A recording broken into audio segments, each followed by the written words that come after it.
Yes, it is recording, I think. Yeah. Um,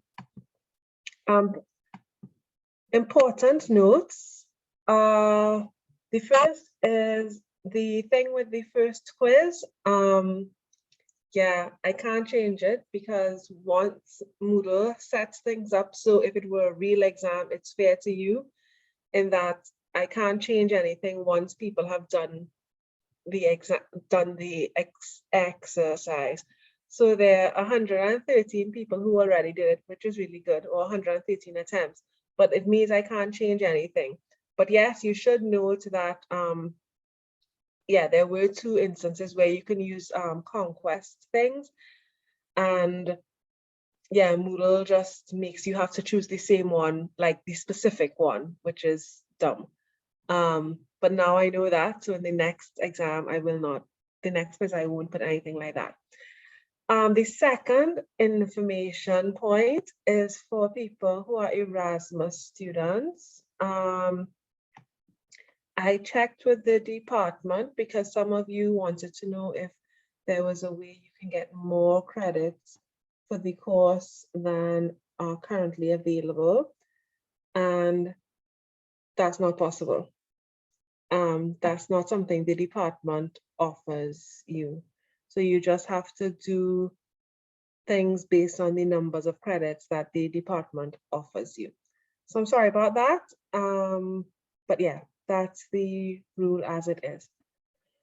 Okay, so then we will start with this. And I'm going to start here. And today we are talking about multilingualism. Our aims are to talk about different types of multilingualism, and we'll see what those are. And then we're going to meet 3 key concepts, the idea of the repertoire, the idea of the domain, and the idea of diglossia. Then we'll look at multilingualism in writing. We might skip that over if I decide the time is too short. And then multilingualism in language policy. We won't skip that over because I think that's very interesting. Okay, so maybe some of you have already seen this meme. Hold on, now I think somebody has tried to get into the thing, but yeah, yes, there they are. Right. And maybe some of you have seen this meme. It was a headline from the Daily Mirror a few years ago, obviously, because Princess Charlotte is now 6 or whatever, or 5. Princess Charlotte speaks 2 languages at just 2 years old. And everybody's like, yeah, that's really impressive. And then somebody responds, yes, so do most children of immigrants, but I guess it's less impressive when they're poor. Yeah, and that's the first thing we need to start by saying is that multilingualism is actually the global norm. Like I searched several times to find a specific number, but I couldn't find one. But the reality is there are far more multilingual people on the planet than there are monolingual people, right? If you think of all the contexts that we spoke of in the last session of how languages can come into contact, it would just make mathematical sense. Or if you just think of the fact that India has over 1 billion people and many people in India are multilingual, then yeah, you're just dealing with pure mathematics. So multilingualism is quite normal. And what we're going to do is look at what that means and see when it's considered normal and good and when not, okay? This is not going, yes, now it's going forward. Okay, so I want you to go to this poll, but actually when I went to the poll just now in the test run, it went to the 2nd page of the poll, so don't go there just yet. I will share a different screen. One second, make sure I have the right thing.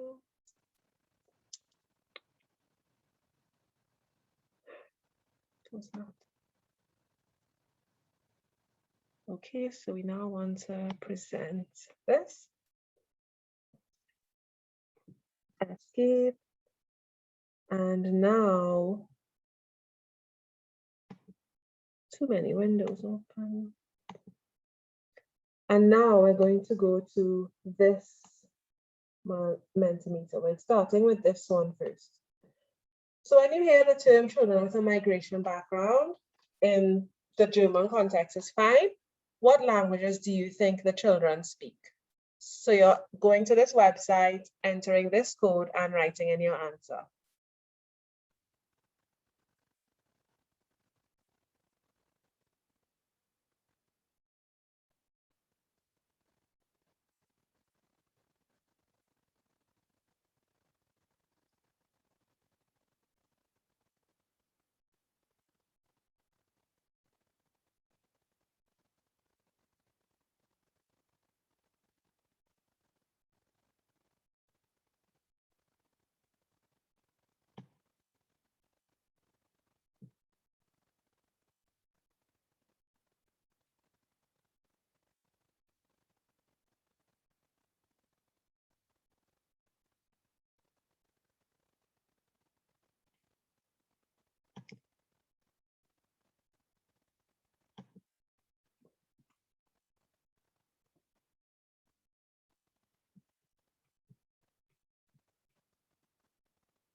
Okay, so there are 75 people here and 72 people are currently on this. So that's most people.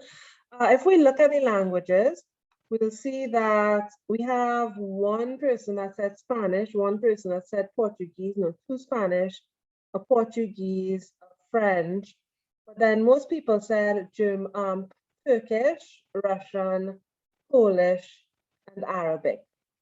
Okay, so just remember that. I'm not going to say anything else about that just yet. I'm just going to leave it at that's what you found, okay?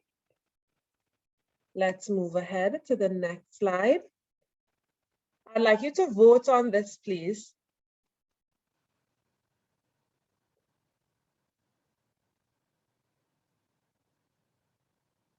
So now we're on this slide and we're voting. Can you see the second slide? If one person can just answer yes or no. Yeah, okay, yes, you can see the second slide, great, that's fine.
Okay, does anyone else want to vote? Yeah, we still have a few people voting, so we'll give them a few seconds.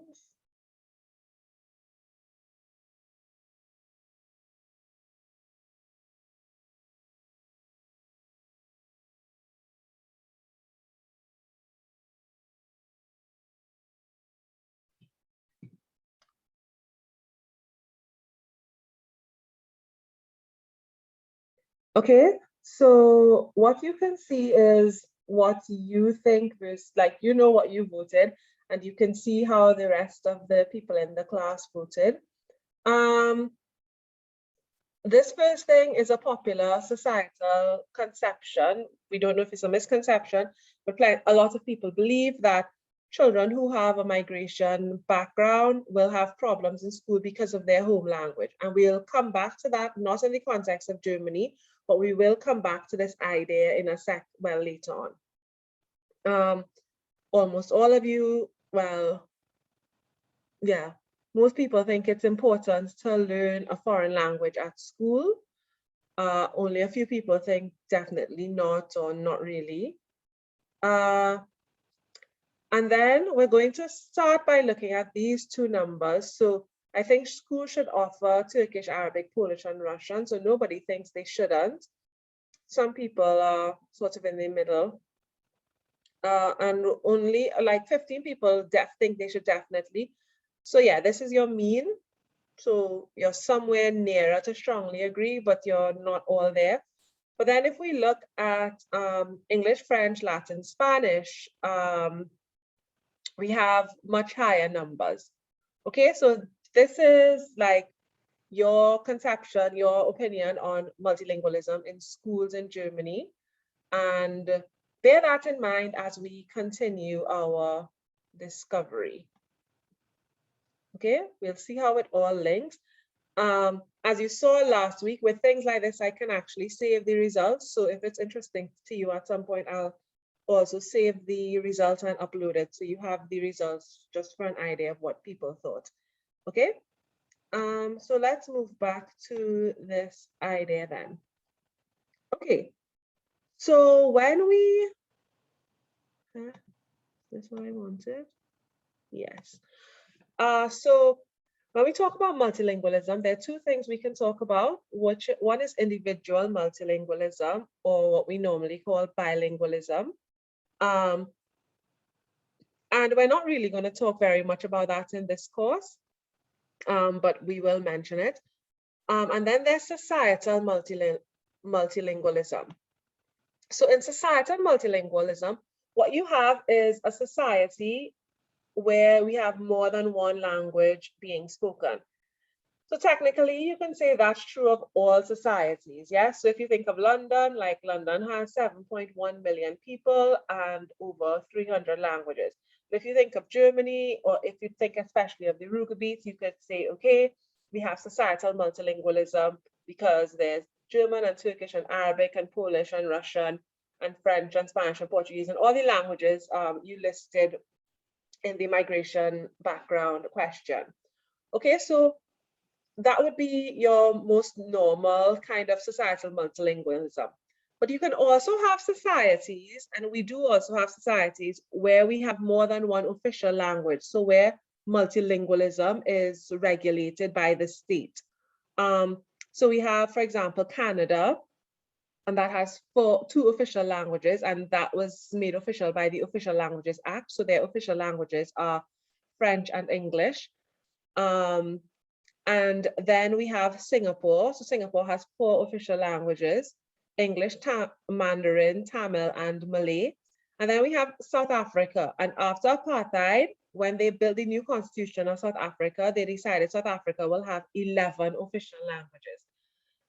What that means when you have all these different official languages is that things like official documents have to be available in all the official languages. So if you want to apply for a passport or a birth certificate or something like that, you should be able to get it in any of the official languages. Or if you go for health services provided by the public, or if you go to court, any of those things should be available to you in the official languages. In cases with education, what you find is that primary education should be available in all the official languages. That's the ideal. That doesn't always happen, and we'll see that in a while. But that secondary education and higher levels of education tends to be only in 1 or 2 languages, and very often that language is going to be English. Okay? When we think of societal multilingualism, whether or not it's official, the first thing we have to note is that not all languages are equal. So if you think of a Turkish speaker in Germany, they often have to learn German. And if people who speak Turkish as a first language don't speak German, like they're often ridiculed in society or looked down on, or people say, oh, why don't they speak German? Yeah. But nobody who speaks German as an L1, like people might learn Turkish for reasons like they might meet a Turkish speaking partner and want to communicate better with their families, or they might want to be a teacher and like learning Turkish. If you can speak Turkish, that's often seen as an advantage if you want to teach like in Essen or Bochum or anywhere in this area. Yeah, so people might learn it, but there's no need to learn it. Like, you don't have to learn Turkish. The same thing happens with Gujarati and Punjabi in England. So Gujarati and Punjabi are languages spoken by many Indian people, and there's a large Indian immigrant population in England. And people in England who are British, they don't necessarily learn Gujarati or Punjabi, but Gujarati and Punjabi speakers have to learn English in order to have access to education, to have access to healthcare, to understand what's happening in the society. Wales is a similar situation, and Wales is interesting because whereas in the case of Turkish speakers and Gujarati and Punjabi speakers, we were dealing with people who did not, were not originally from there, who migrated to Germany or migrated to England. With Welsh speakers, we have a country that's part of a larger nation where the first language is actually Welsh, like that's the language that was first spoken there. And then the English people invade and they impose English. And so Welsh begins to die. And we'll come back to that in a while. But there we see as well that even though in Wales, we do have official bilingual policies, so all signs and everything like that have to be in Welsh and English. There's still a lot of pressure for Welsh speakers to learn English, but there's not pressure for English speakers to learn Welsh because they will still be able to get by fine without Welsh. And in Singapore, we have this idea as well of all the languages not being equal, because although the languages are supposed to be equal, they don't get the same levels of institutional support. So for example, English and Mandarin get far more institutional support than Tamil and Malay, partly because those portions of the population are slightly smaller. So there are far more Mandarin speakers than Malay and Tamil speakers. And because of other policies that have been implemented to encourage people to speak English and encourage people to learn Mandarin. Okay, so that's the first thing. And the second thing, so not all languages are equal. The second aspect that we have to bear in mind with multilingualism is that some types of multilingualism are more valued than others. And we already saw that in some ways in the responses you gave to the Mentimeter. So if we look at that very briefly again, if we look at the Mentimeter responses again,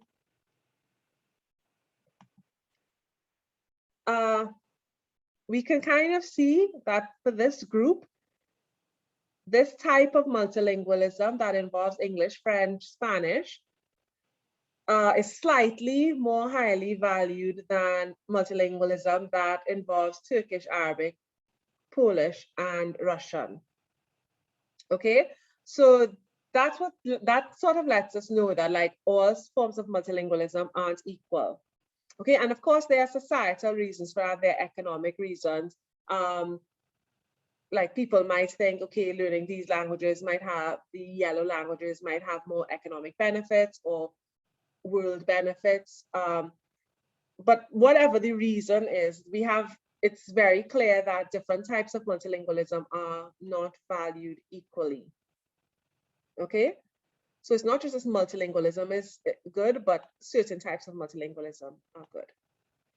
And what we call those then are elite multilingualism and folk multilingualism. So we start with folk multilingualism or folk bilingualism. Folk bilingualism is the cultivated use of two languages. In the case of the United States, which this quote is taken from, most frequently English and Spanish, that is part of the country for the purpose of communication. It follows then that elite bilingualism is the cultivated use of two languages. We'll come back to elite bilingualism.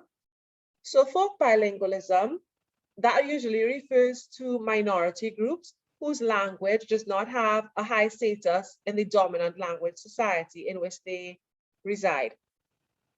So if we think back to our Gujarati and Punjabi speakers in England or Turkish and Polish speakers in Germany, Turkish and Polish and Gujarati and Punjabi do not have high status in England and Germany. Okay, And so the speakers will speak those languages in their community, but the language might even be stigmatized, or use of the language outside of those particular communities might even be stigmatized in the dominant language society. Okay? And what's really important with folk bilingualism is that there's an element of choice that's missing.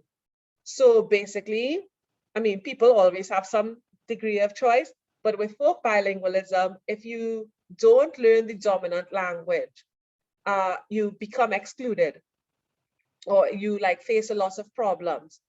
So think of last week, most people said they knew someone or had a relative or knew someone in some way who couldn't speak German.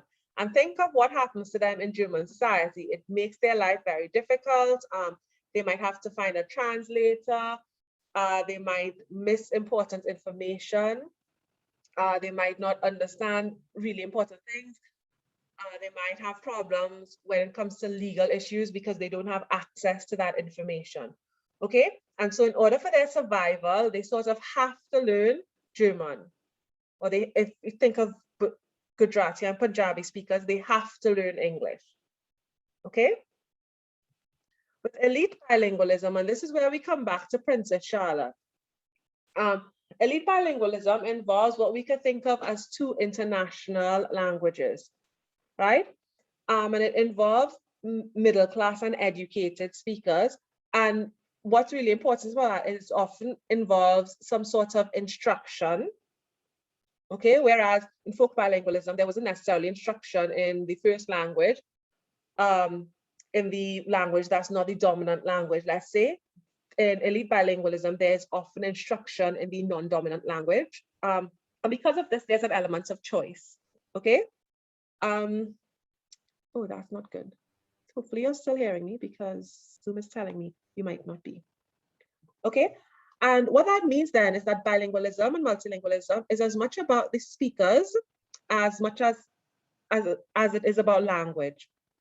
Okay, because it's about who is using the languages and who is using what language.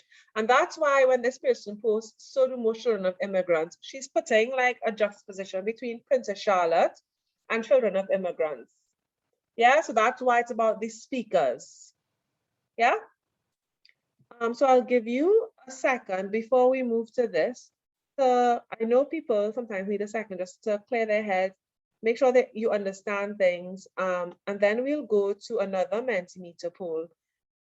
Take a second, you can write whatever you need to write, and then yeah, we'll go to another poll. Or I will prepare the poll in the meantime.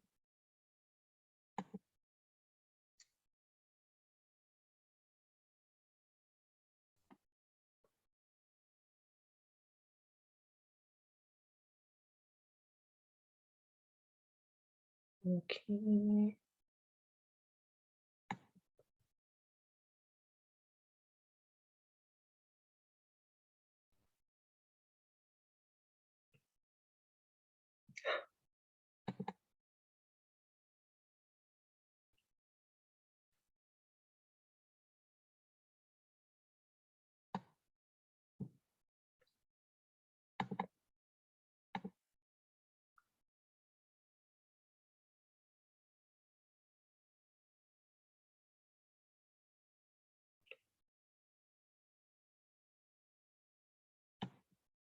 Okay, so are there any questions so far? No?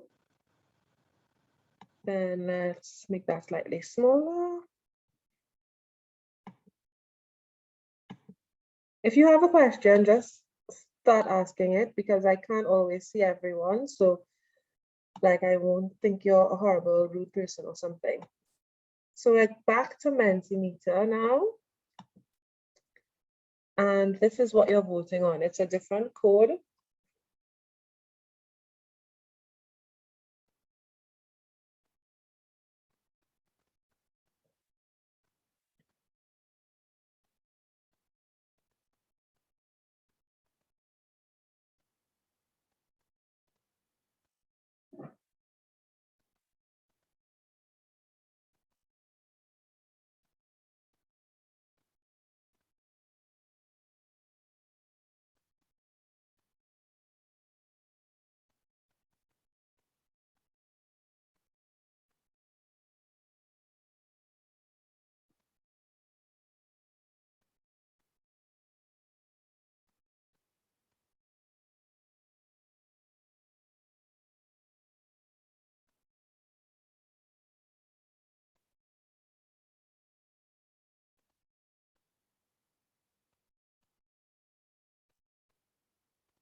Okay. We'll look at the results for this one first. So now we're considering what does it mean to be multilingual. Okay, and these are your opinions, so people should be able, most of you nearly disagree with most of the statements, so they shouldn't be able to speak both languages equally. People don't need to be able to read and write several languages. They should be able, however, to have a basic conversation. Yeah, the forms is kind of in the middle, and level of proficiency is sort of in the middle. Yeah, we'll come back to each of these things, or you'll see how these things get incorporated in a bit. If we go to the next slide. Do I want to go to the next slide? Okay, no, don't go to the slide yet. Sorry. Yeah, we'll come back there in a second. Stop share. And now, share screen. Okay, so these are the things that we looked at. What is, and we want to talk about now what it means to be multilingual. So the earliest views of multilingualism and bilingualism basically said that people who were multilingual or bilingual needed to have equal proficiency in both languages. Okay, but now when we think of that, we call those people balanced bilinguals. Because even if you think of yourself and just your proficiency in English and German, I'm sure for none of you, it's the case that your English is exactly as good as your German, or any other pair of languages you can think of. Okay? The later views of bilingualism made a difference between said that a bilingual should be able to produce and understand meaningful utterances in another language. Now that's quite broad, yes, because it means that, yeah, if you can understand a tiny bit, but once you could meaningfully understand and produce the utterances, it would count as you being bilingual. And in this regard, a distinction needs to be made between receptive versus productive bilingualism. So receptive bilingualism just has to do with if you can listen and read in the language. Now, of course, there are lots of languages that, first of all, aren't written. Okay, so there's nothing to read. And we'll see that there are lots of bilinguals who they can listen perfectly fine in their language, but they've never acquired literacy in that language. So if, for example, you think of some of the languages in South Africa, because remember we said there were 11 official languages, but there are also several non-official languages spoken by different groups of people. So those people might speak those languages in their home context, but when they go to school, they would be exposed to another official language. They would be exposed to an official language, which has a written form. And so they might never, hold on.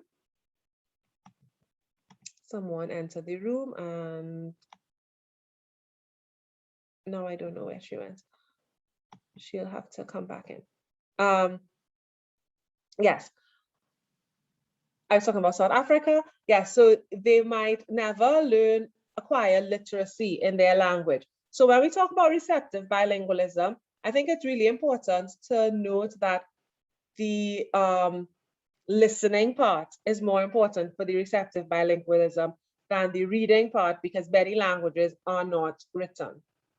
And the same thing goes for productive bilingualism. So that means you're able to speak and write the language. Okay, and when we talk about language shift next week, and then, well, not next week, the week after, we'll see that the ability to understand the language, but not speak it, is actually very common. Okay, so there are lots of people who can understand the language, who have receptive bilingualism, but they do not have productive bilingualism. Okay, it's not really possible to have productive bilingualism without receptive bilingualism, but it is possible to have receptive bilingualism without productive bilingualism. Okay. And then the other thing we want to look at are the relationships between the languages. So we have the dominant language, and the dominant language would be the main language that's used in the society. And it could be the state language, so Dutch in the Netherlands, or yeah, English in Canada, although English in Canada would also be the majority language. But it's the language that's most important, yes? Now, it need not be the official language because, for example, in the United States, English is the dominant language. It's also the majority language, meaning it's spoken by the majority of the population. But the United States doesn't actually have an official language. Okay, so most people speak English. English is the main language in many official contexts, like in court and things like that, and in education. And there have been attempts to make English the official language, but English is not the official language. It's just the dominant language or the majority language. Okay, and that's why it's important to have these notions in mind. So maybe I should have included official language there, but you have dominant languages and majority languages, and they are usually, but not often, the official language. And then we have minority languages. So minority languages are languages that are spoken than less than 50% of a population in a given region, state, or country. Okay, the main criteria is the size of the speaker population within a specific geographic context. So an individual language may be a minority language in one region or state, with a majority language in another. So if we think of Gujarati or Punjabi or Turkish, Gujarati is like the main language in Gujarat. Punjabi is the main language in, is the majority language, the dominant language in Punjab. Turkish is the main language in Turkey. But in the context of England and in the context of Germany, they become minority languages. Okay, so minority language just has to do with the specific context. Okay, and another definition is one with a relatively small number of speakers living within the domain of a more widely spoken language. Okay, and we already had Turkish in Germany, but you can also think of Spanish in the United States or Welsh in UK. Spanish in the United States poses a special point of interest because it's predicted that Spanish will change from being a minority language to the majority language. And there are indeed cases in the United States where Spanish is the majority language. And because, like we said, the United States as a country doesn't have an official language, that might have really important implications for things like policy later on. Okay, so that's just something to bear in mind. Any questions so far?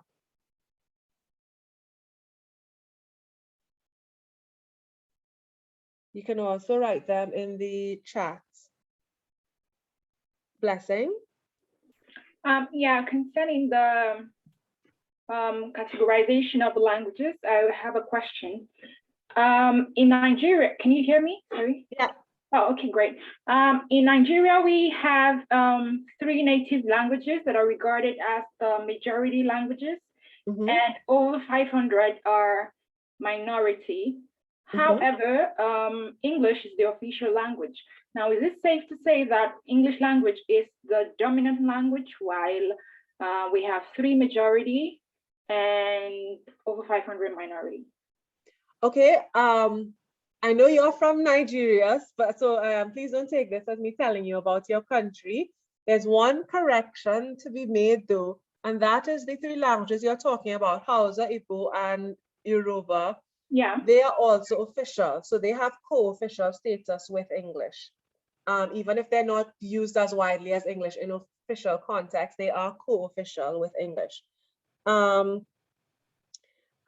yes, I would say those are the dominant languages. Yeah, but they also have official status. But they are actually never used in official settings. Okay, maybe I'll check on that again because I mean, it's always said that English is the official language. I've never really heard the other three regarded as co-official languages. Okay. Yeah. But if you say they're not official, then English would be the official. It would be dominant in the sense that it's the language that, yeah, you have to use, but English is not the most widely spoken language. Yeah. Right? So yeah, that's why you have these things, and that's why some of these definitions are not always helpful. Because you can have a language, let's say like Igbo, that has more speakers and more proficient speakers than you have English speakers, for example. Right? Yep. So yeah. Thank you. Yep. Are there any other questions? I've got a question regarding the difference between dominant language and majority language. I didn't quite understand that. There's not really a big difference. There's no, like, they're just two different terms that people use, but both of them are more or less interchangeable. Okay, thank you. But the majority language and minority language can change even inside of the country, or? The majority, can you give me an example of what you're thinking of? For example, I come from Ukraine, and we have only Ukrainian language as official language, which should be actually, main language. But for example, there are eastern parts of Ukraine. Majority of people is speaking actually Russian, and people who speak Ukrainian is actually minority. But the rest of Ukraine is actually more like on the western, more people speak Ukrainian, and only minority speaks Russian. And in the center is like more mixed. Like some people speak Ukrainian, some Russian. But still Ukrainian has higher status now because of political problems which we have, and now Ukrainian is like more pushed through government. But it can be that, so in Western will be then Ukrainian majority language, and in Eastern then it will be Russian majority language. And how many people live in the West? Do equal amounts of people live in the Western and Eastern parts? Yeah, now not, because we have war in the Eastern part, and a lot of people moved from the Eastern, but before was quite of the same amount. Okay. And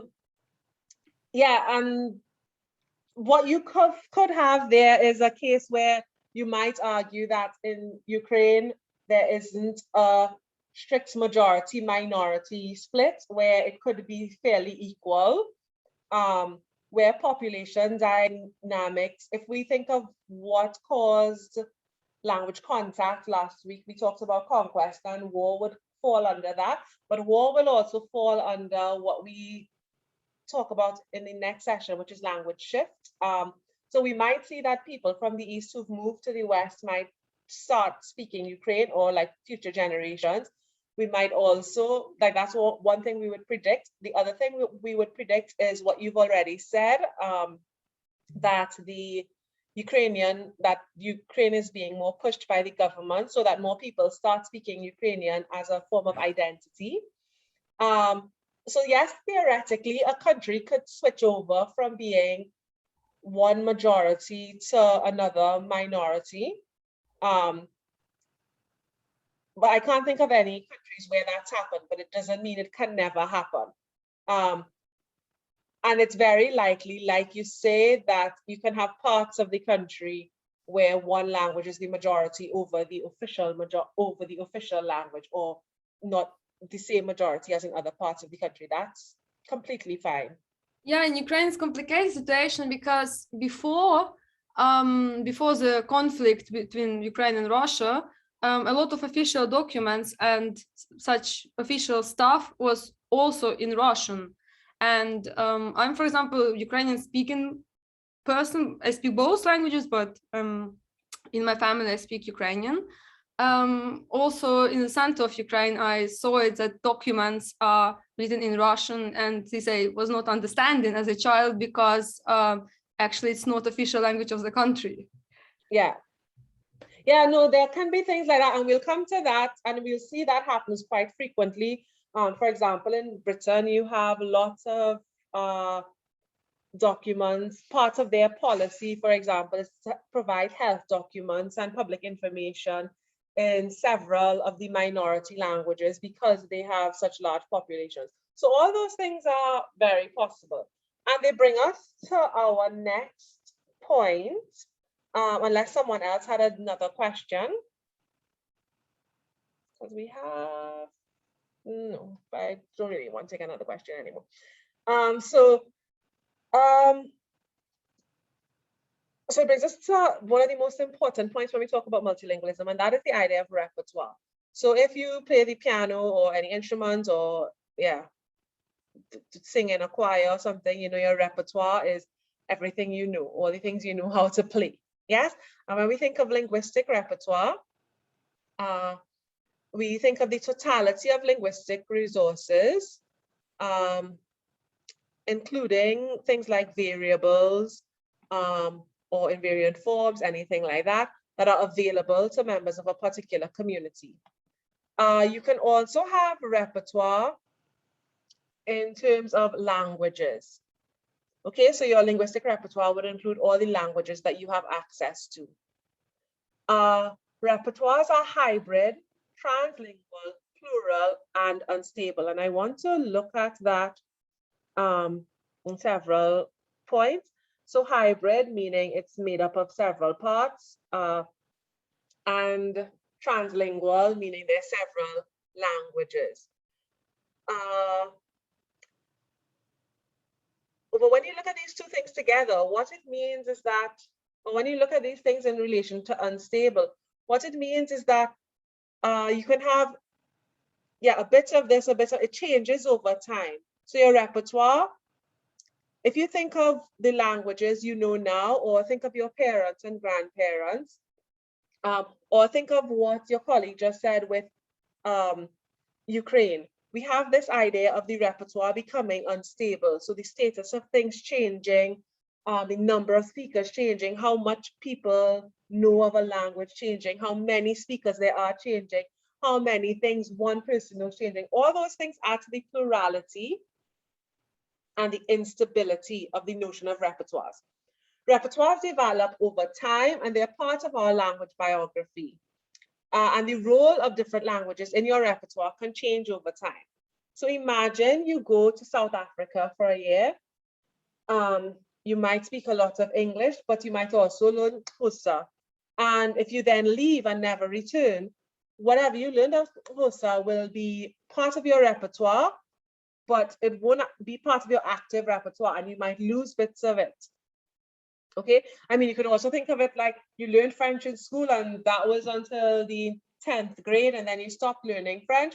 And now if you go to France, you have a bit of French, but you don't have that much French. So your repertoire is unstable. That's part of the instability, but it also changes over your lifetime.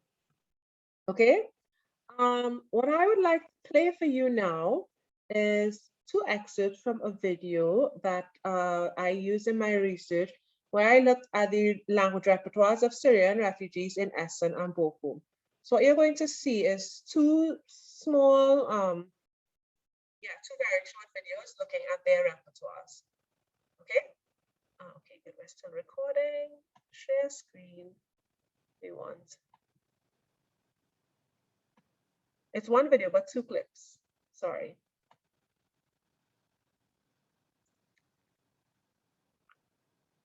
Hold on, I need to share sound as well. Share sound. There you go.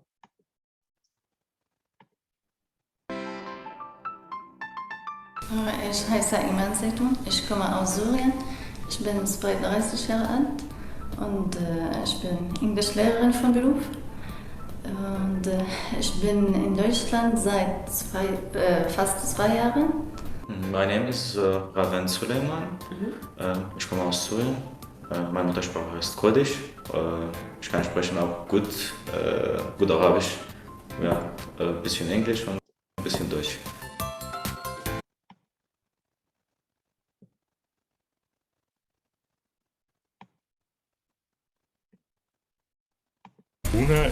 Arabisch.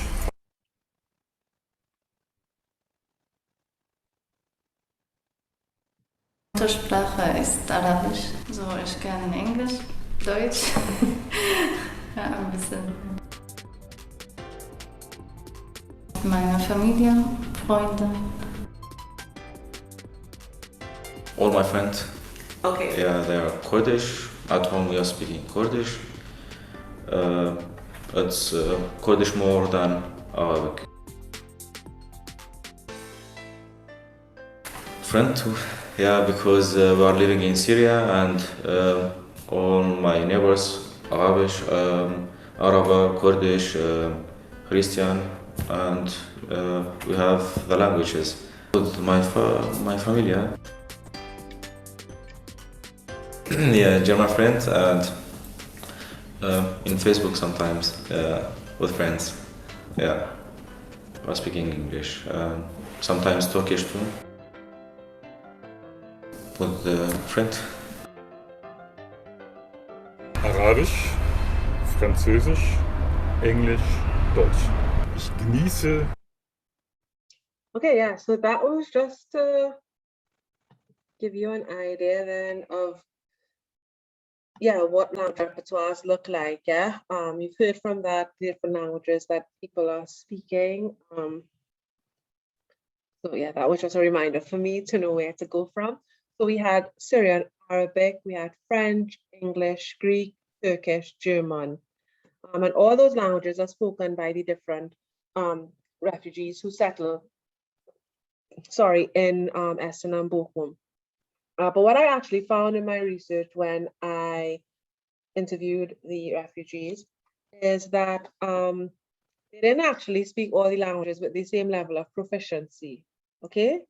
And that wasn't really surprising. I knew that from before. Yeah, and so that brings us, I think, to the idea of truncated repertoires.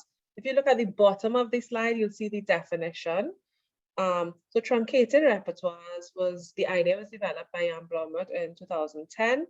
It has to do with the chunks and pieces of language that we deploy for various tasks.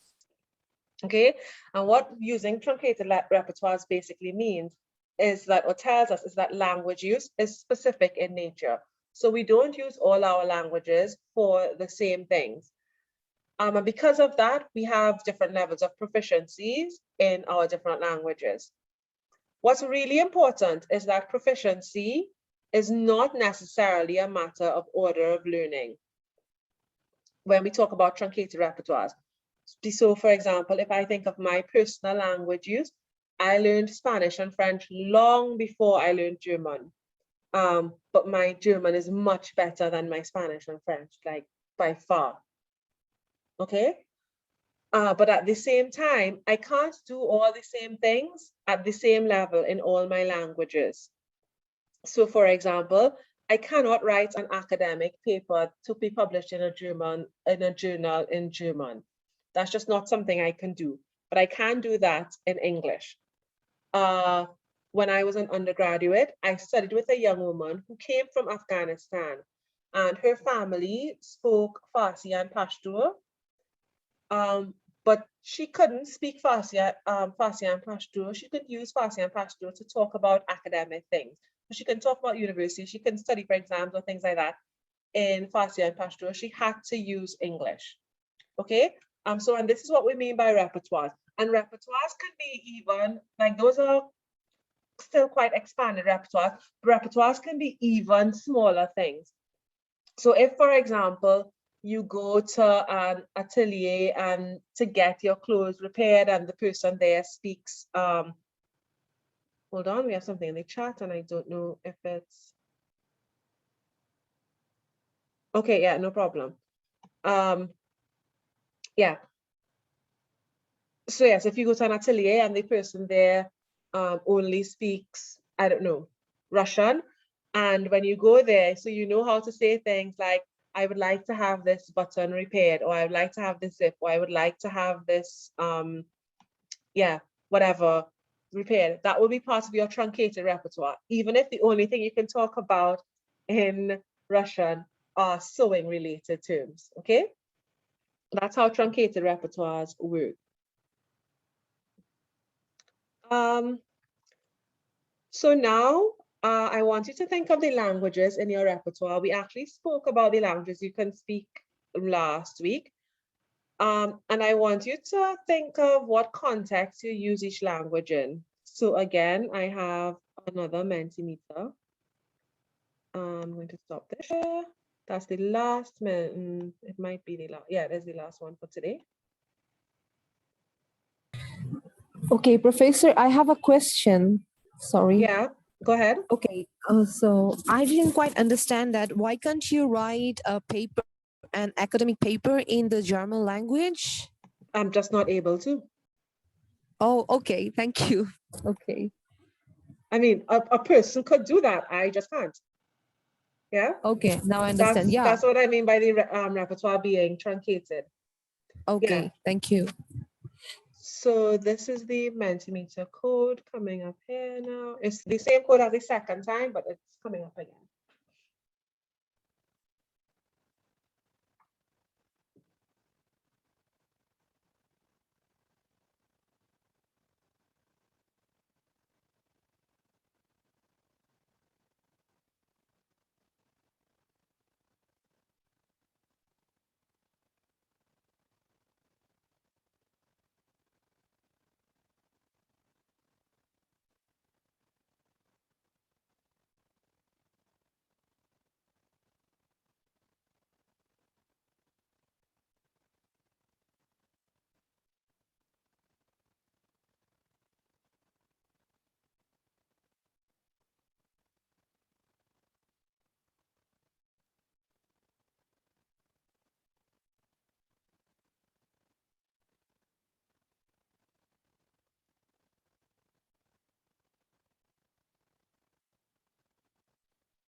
Okay.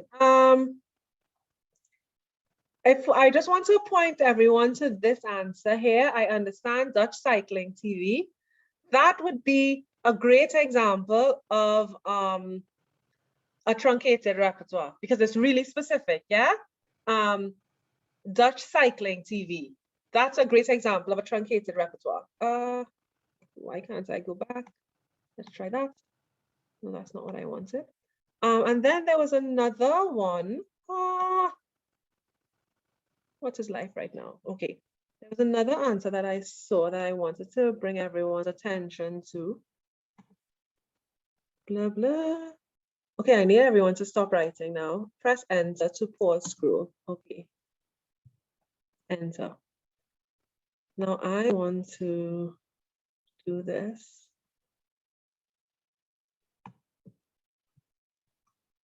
Yes, this one. So we have Italian at home, Spanish with friends, English in college with my boyfriend and friends. German and college and with some friends, okay? So we have different languages being used with different people in different contexts, okay? And this is what we want to talk about now. We want to talk about the idea of domains, okay? And this person gave us a very specific set of domains which we could look at, yeah? So let's talk about domains. So you have an idea of what they involve. So let's talk about them. Blah, blah.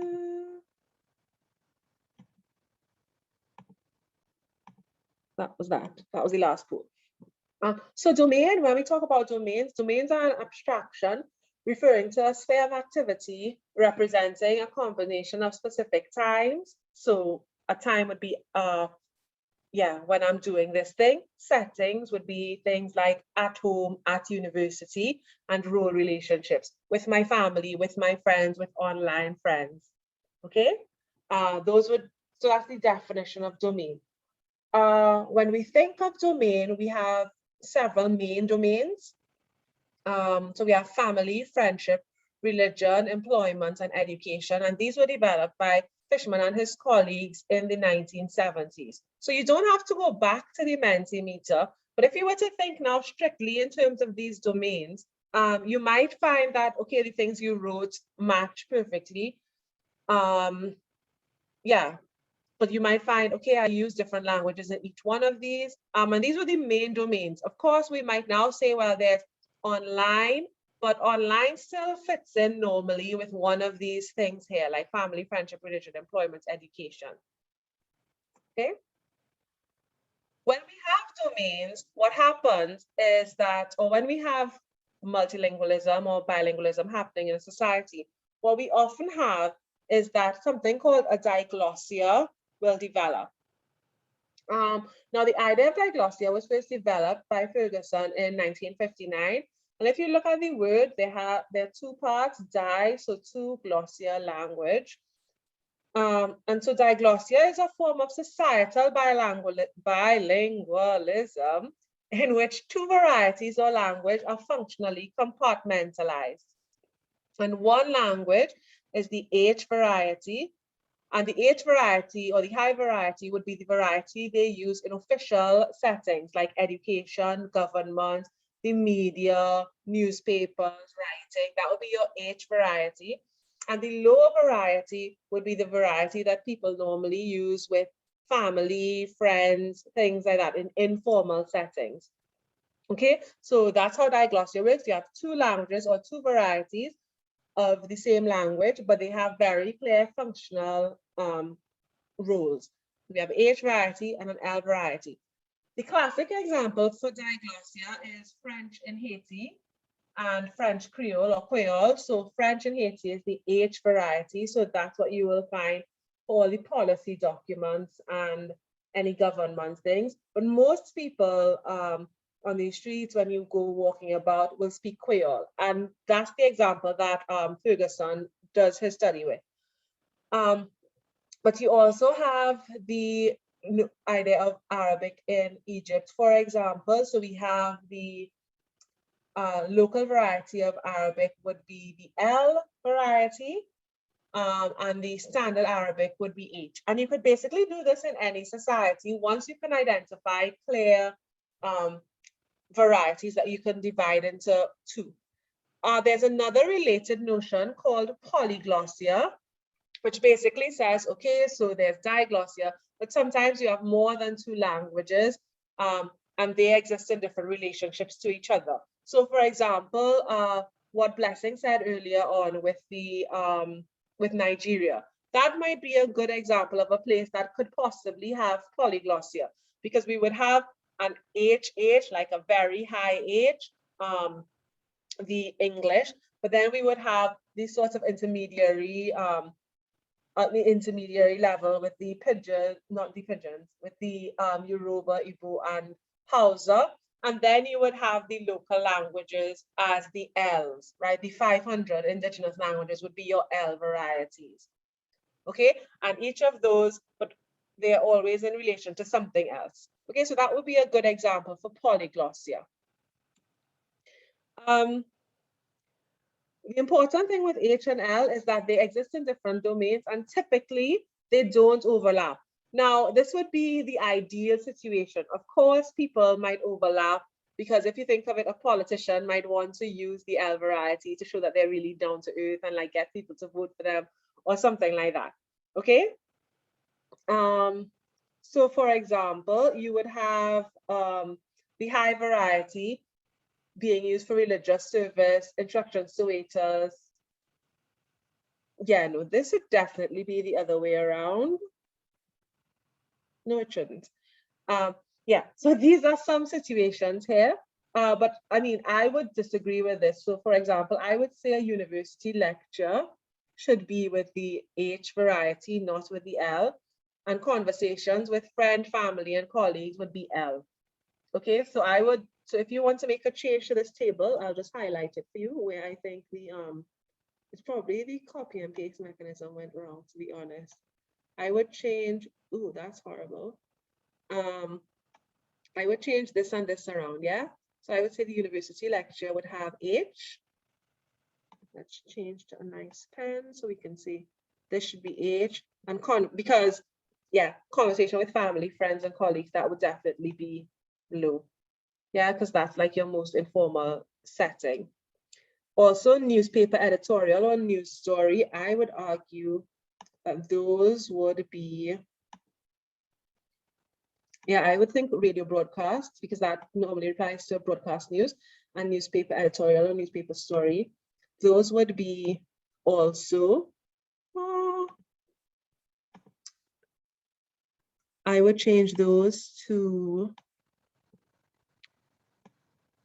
high. Yeah, because those are like newspaper writing is, especially newspaper editorials, that's taken to be like the model very often for the most standard language in the society. So I think it's very unlikely they would be with the low variety.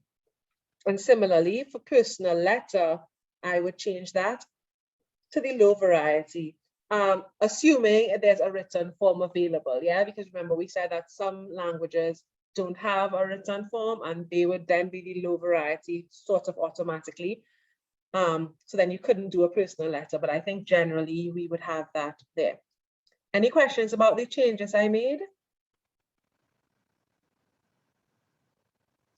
Okay, then let's move on. How we see the difference between, yeah, we're going to do both. How we see the difference between the high and low varieties is often done, it's often very visible to us if we look at our linguistic landscape. So the linguistic landscape just really means all the publicly visible signs such as roads, advertisements, street names, place names, commercial shop signs, and public signs on government buildings. And that's a really good way to see what language is in what relationship to what, because for example, the H language would always be on official government signs, for example. Yeah, because it's the H language, so it needs to be there.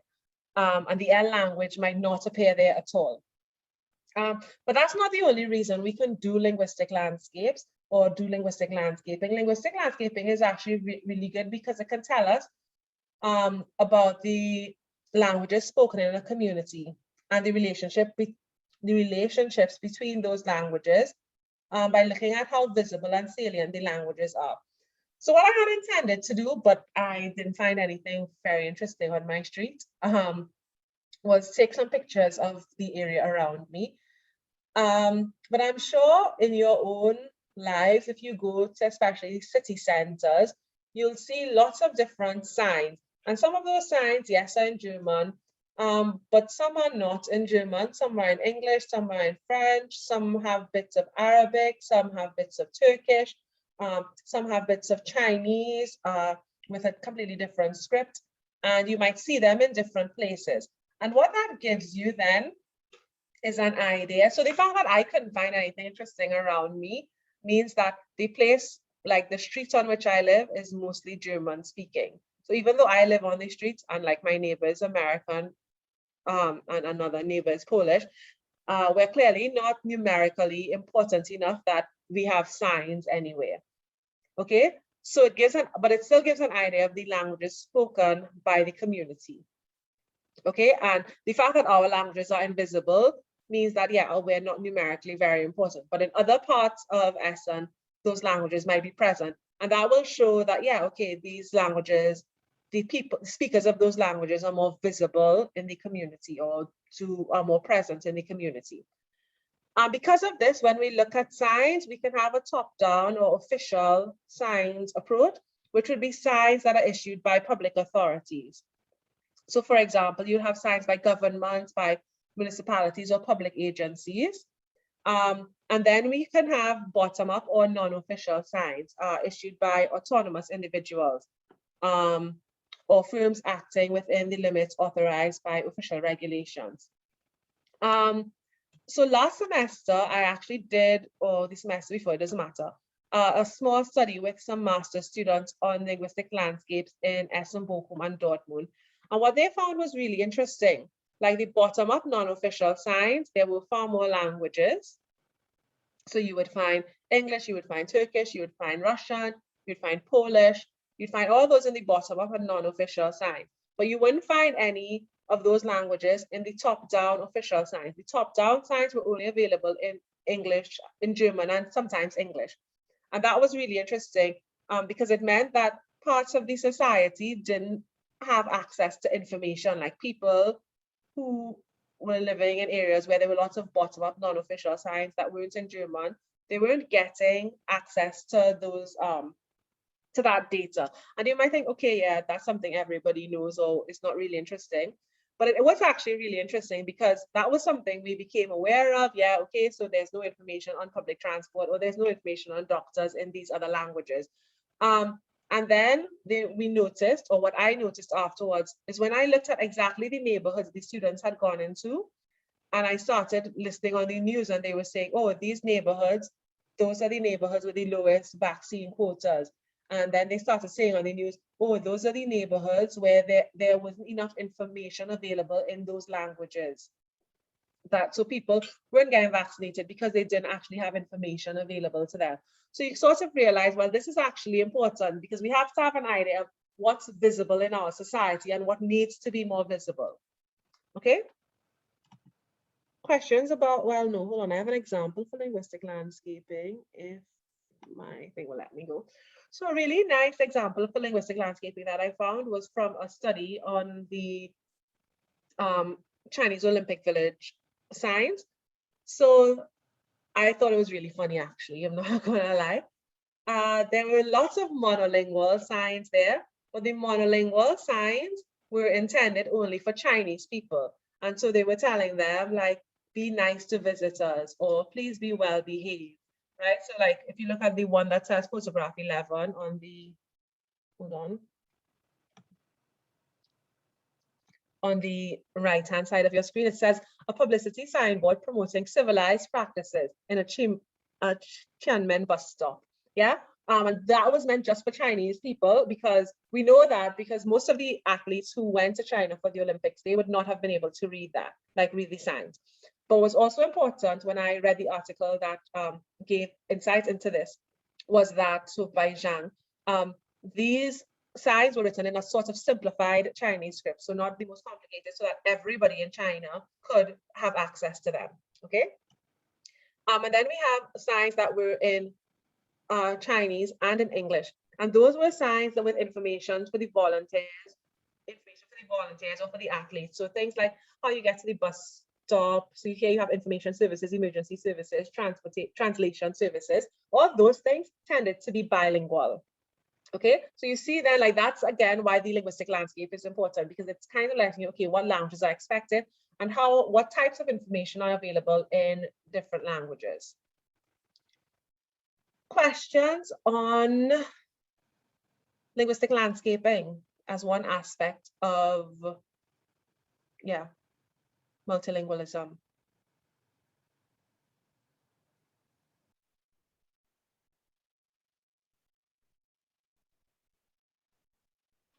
Okay, you could take 1 minute if you need to write up anything. And then we'll go to the very last topic.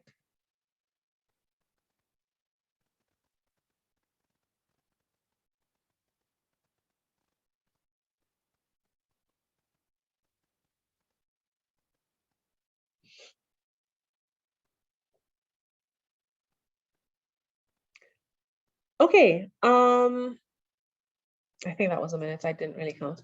So the last area I want to look at when we talk about multilingualism is the notion of language policy. So language policy is actually really important for multilingualism because it can either promote multilingualism or impede it. So it can either be like, yes, we want multilingualism, multilingualism is good, or it can be like, no, we don't want this multilingualism. Or it could be that we don't want this form of multilingualism. Okay, so we can have restrictive language policies, and restrictive language policies restrict the use of certain languages in specific spheres. Now, these can be quite large scale policies. So I've taken two from the United States. So if you remember the map we looked at last week, we saw that both Arizona and California were on the border with Mexico, yes? And there was language contact there between the USA and Mexico, and we said that there was widespread bilingualism there as one of the effects of that with Spanish and English. However, in the 1998 election, there was California Proposition 227, so people had to vote on this, and this proposition was voted for, where they decided, so before Proposition 227, what you should know is that there was a proper bilingual provision in schools, right? So children could learn bilingually, so in English and Spanish. And what Proposition 227 did is it ended that. It said that schools had to teach students with limited English proficiency separately for 1 year, and then those students had to go to English only classes. Okay, so they basically had 1 year to learn English. They were separated, and then they had to go to mainstream classes in English. And that happened for nearly 20 years, but it was repealed in 2016 with Proposition 58. Okay, so that was one restrictive language policy, but I mean, it was removed, but it was a restrictive policy. One policy that's still in place is Proposition 203, and that's in Arizona, and it basically says that pupils who are English learners have to be taught in English immersion classes during a temporary transition period. So again, it doesn't have bilingual education as the aim. The aim is that the children will be able to go to monolingual classes, so there's no bilingual education. Of course, the people can continue using Spanish in their homes, yes, but there's no provision for them to continue a bilingual education with Spanish and English. Under the current law, the school districts receive funding for these learners, but the time limit, so how long the children are in the immersion classes, that's not really clear. And that proposition, that's still in place right now.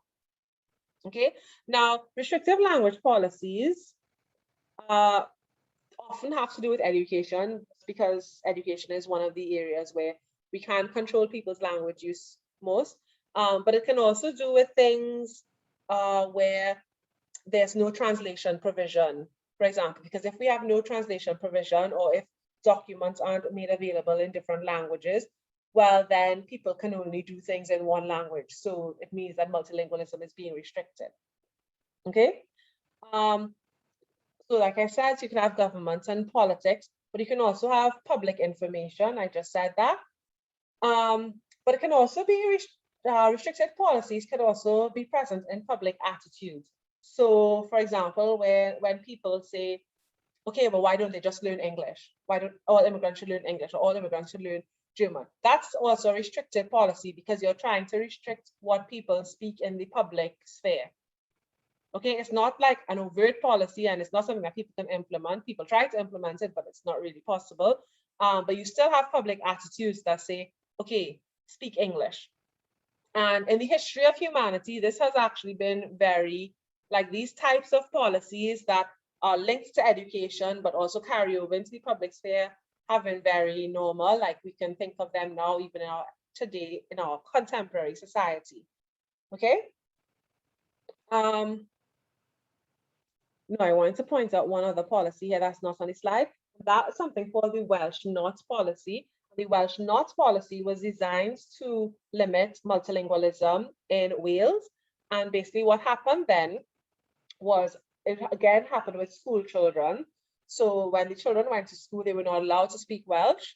And what they would do during the Welsh Not policy is, if a child was heard speaking Welsh, they were given a stick, right? And if they heard someone else speaking Welsh, they had to give that person the stick. And so the stick would go around from student to student during the school day. And at the end of the school day, everybody had to tell the teacher, well, who gave them the stick? And then all the children were beaten with said stick. So it's kind of sadistic, but it's almost like, if it's not kind of, it's completely sadistic. But yeah, so that's like an example of a crazily restrictive language policy. And of course, policies like that can lead then to language shifts and language death, which, like I said, we look at in 2 weeks' time. But of course, and on a more positive note, we have language policies that can promote multilingualism. So we talked about South Africa already. So the Constitution of the Republic of South Africa makes provision for the use and development of all official languages, and especially the historically disadvantaged indigenous languages. Because what happened during the apartheid period is that Afrikaans was the preferred language of the government, because the apartheid government was an Afrikaans speaking government. And there was also a lot of English. And all the languages that were spoken by the majority African population, those were historically very disadvantaged because they were not really used in education. They weren't treated like proper languages, and because people didn't care about the speakers or their languages.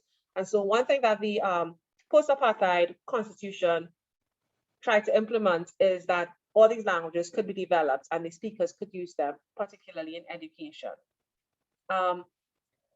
What they added to that then was that universities had to develop a policy to use indigenous language in teaching at all levels. So that's like actually a very high commitment, because even if you look at other African countries where there is multilingualism, what you typically start off with is that the children will learn in their L1 until maybe the 4th year of primary school, and then they switch over to learning in English. And so everything after, from secondary school and university, happens in English. But by saying that universities have to develop a policy to use the indigenous languages in university teaching, that's actually a huge challenge, because it means that you have to expand the domains, because now it's not just university, it's also university means technology, university means administration, university means governance, because all those things are taught at universities. And so the language is experiencing domain growth. And that's one way to ensure that later on, for example, the languages don't die or disappear. It also increases the status of the languages, because if I can use a language to talk about government, if I can use a language to talk about science and medicine and trade and investment, then it's not stigmatized. It's not only serving low functions. If we think of our diglossia model, yeah, because when it's only serving low functions, then it becomes an L language. But if I start putting it in domains which the 8 language is used for, then the language status also improves. Okay, so that's what happens when you have language policy and multilingualism, where you're promoting multilingualism. Another example of that is in Singapore. So Singapore had a series of language policies implemented from the 1960s onwards. And the first one of these was the bilingual education in mother tongue and English. And that was because, like we saw with Singapore, they have 4 main languages. There are other languages in Singapore. So we have Mandarin, Malay, Tamil were the main languages of the 1960s. But because Singapore is so young, so small, sorry, the prime minister at the time, he wanted to improve the number of people, increase the number of people speaking English so that Singapore would have a global advantage. And he also wanted that people could still speak their mother tongue. So he started a program of bilingual education in the mother tongue and in English. And then after a few years, he realized, well, Mandarin is really important for Singaporean identity, even though many of the people in Singapore aren't like Chinese speakers. He decided, no, that he wanted to encourage people to speak Mandarin. Okay, so again, now this is promoting a very specific type of multilingualism, because it's now Mandarin plus English, because English doesn't go anywhere. And this last one is not really so much multilingualism, but it's still focusing on another language. When people started realizing there's a lot of Singlish, so Singaporean English, the Prime Minister decided he didn't really like that. And so he introduced the Speak Good English campaign. So all of these are just examples, of where the language policy is promoting multilingualism and promoting very specific types of multilingualism. Okay, so to end, I would like you to go to Moodle, please. The Moodle for this course. And I'm going to stop recording, but give me 1 second.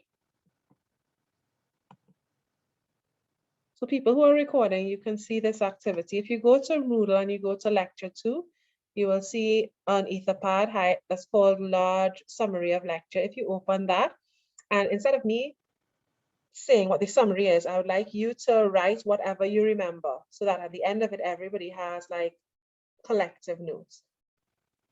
Okay, so we'll take a few minutes and do that.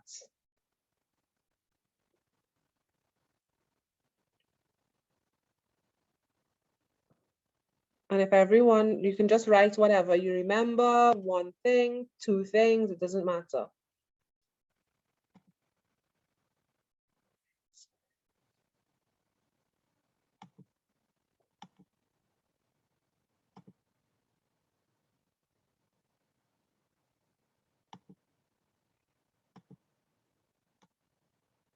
So recording, 1 second.